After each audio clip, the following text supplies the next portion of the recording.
নমস্কার বন্ধুরা, আমি শর্মি সরকার ব্লগ চ্যানেলে তোমাদের সবাইকে আরও একবার স্বাগত।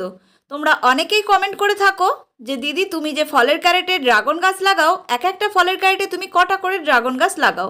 এখানে তোমাদেরকে অনেক কাছ থেকে আমি কিন্তু দেখাচ্ছি যে এক একটা ড্রাগন গাছে আমি কটা করে লাগিয়েছি। আমি যেহেতু আমার বাড়ির ড্রাগন গাছের ডাল কেটে চারা তৈরি করি, সেহেতু একটা একটা গাছের গোড়ায় দেখো 4টে 5টা 6টা করেও আছে।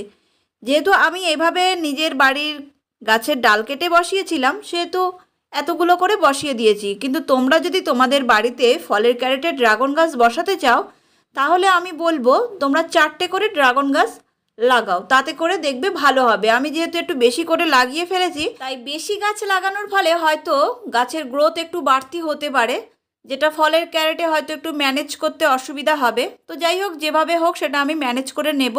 আমার মতে বলে তোমরা 4টে করে গাছ লাগাও, তাহলে তোমাদের সুবিধা হবে।